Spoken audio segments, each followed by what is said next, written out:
For 2,000 years, China was the richest civilization on the face of the earth. It invented paper, gunpowder, the compass, and printing. Its economy was larger than all of Europe combined. Foreign merchants traveled thousands of miles across deserts and oceans just to buy Chinese silk, tea, and porcelain. And every single one of them had to pay in silver because China did not want anything the West had to sell. Silver flowed into China like a river. The vaults of the emperor were full. And then, in the space of just 70 years, all of that silver was drained out, every last ounce, extracted through wars that China lost, treaties that China was forced to sign at gunpoint, and indemnities so enormous they consumed the entire tax revenue of the empire. The Qing Dynasty did not fall because of revolutionaries. It fell because a parade of foreign powers sent it a bill it could never pay. To understand how this happened, you have to understand the trade relationship between China and the West before the wars began. In the early 1800s, the British Empire had a problem. Britain was addicted to Chinese tea. Tea had become the national drink. It was consumed by every class of society, from the dock workers to the aristocracy. But China operated a closed trading system. Foreign merchants could only trade through a single port, Canton, now known as Guangzhou, and the Chinese would only accept one form of payment, silver. They did not want British wool. They did not want British cotton. They did not want British manufactured goods. They wanted hard currency. This created a massive trade deficit for Britain. Silver was flowing out of London and into Beijing at an alarming rate. The British treasury was being drained to pay for tea, and the Chinese were getting richer with every shipment. The British needed something that the Chinese would buy. They found it in the poppy fields of India, opium. The East India Company began mass-producing opium in Bengal and shipping it to China through private traders. The drug was illegal in China. The emperor had banned it. But the profits were irresistible. By the 1830s, opium had reversed the silver flow entirely. Now silver was pouring out of China to pay for the drug. Millions of Chinese became addicted. The social fabric was tearing, and the imperial treasury, which had been accumulating silver for centuries, began to empty.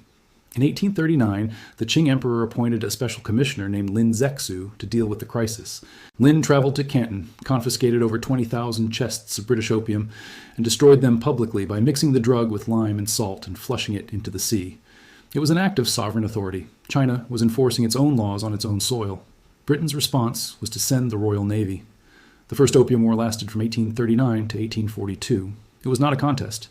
The British had steam-powered warships, modern artillery, and professional soldiers.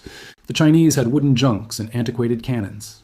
The British fleet sailed up the coast, bombarded cities, and seized strategic positions almost at will. Chinese officers, unable to defend their positions, committed suicide rather than face the disgrace of surrender. It was a slaughter disguised as a war. The Treaty of Nanking, signed in August 1842, was the first of what the Chinese call the unequal treaties. Its terms were devastating.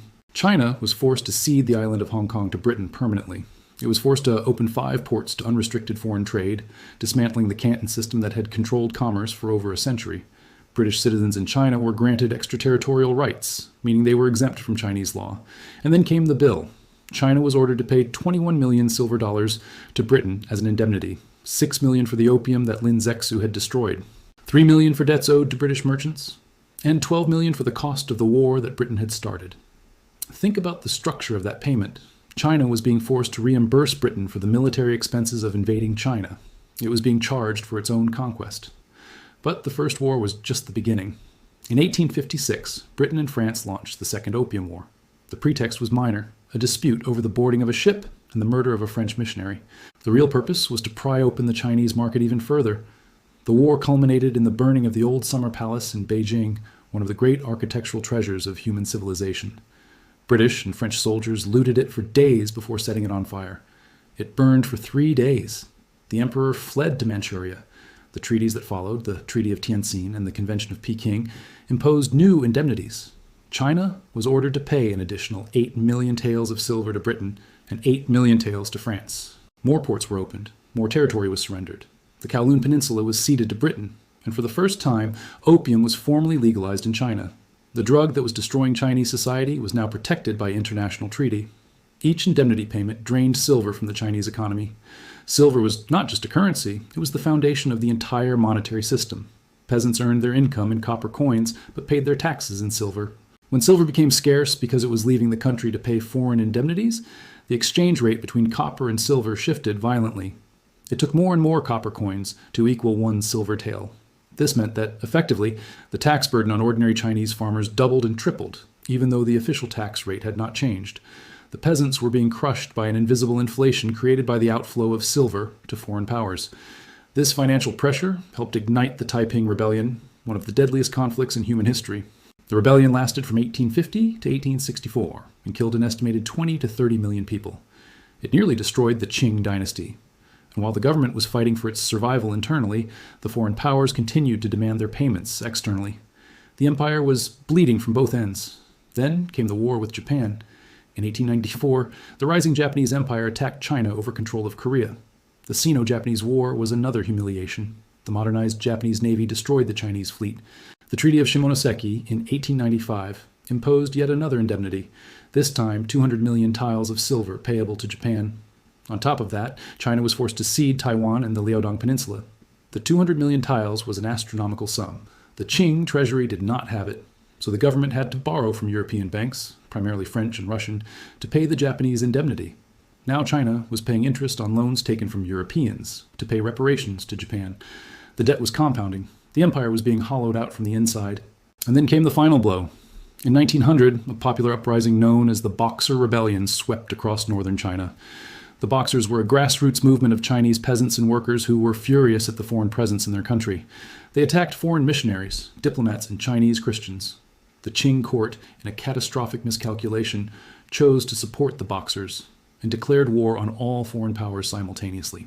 8 nations responded: Britain, France, Germany, Russia, Japan, the United States, Italy, and Austria-Hungary sent a combined military force that crushed the rebellion and occupied Beijing. The Boxer Protocol of 1901 imposed the most devastating indemnity in the entire century of humiliation. China was ordered to pay 450 million taels of silver to the 8 powers, payable over 39 years at 4% annual interest. With interest, the total exceeded 980 million taels. To put that number in perspective, the annual tax revenue of the Qing government at the time was approximately 80 to 100 million taels. The indemnity was roughly 4 times the entire yearly income of the state. The payments consumed between 25 and 30% of the government budget every single year. To guarantee the payments, the foreign powers seized control of China's most important revenue streams. Customs duties were redirected to pay the indemnity. Salt taxes were pledged as collateral for foreign loans. The financial arteries of the empire were rerouted to serve foreign creditors. The Qing government was left with the scraps. There was no money for the army, no money for infrastructure, no money for education, no money to modernize the very institutions that might have allowed China to defend itself. By 1911, the Qing Dynasty collapsed. A revolution led by Sun Yat-sen and his allies toppled the last emperor. But the revolutionaries did not inherit a functioning state. They inherited a corpse. The treasury was empty. The debts were still owed. The Republic of China, the government that replaced the Qing, continued making indemnity payments to the foreign powers through the warlord era, through the Japanese invasion, and through civil war. Some of these payments were not resolved until the 1940s. The total amount of silver extracted from China through war indemnities, forced trade agreements, and loan interest between 1842 and 1940 is difficult to calculate precisely, but the scale is staggering. Hundreds of millions of taels flowed out of the country over nearly a century.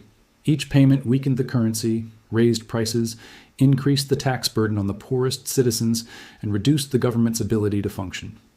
It was a slow-motion economic execution. The century of humiliation is not ancient history in China. It is the foundation of modern Chinese identity. Every schoolchild in China learns about the Opium Wars and the unequal treaties and the indemnities. When Chinese leaders talk about rejuvenation and about never allowing foreign powers to dictate terms again, they are speaking directly from the memory of a period when their country was treated as an open vault for the Western world and Japan. The lesson of the century of humiliation is the same lesson we see repeated throughout history. You do not need to conquer a country to destroy it.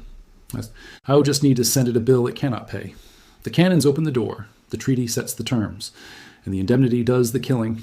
Silver by silver, tael by tael, the largest civilization in the world was bled dry. The Qing dynasty did not die of old age. It was invoiced into extinction.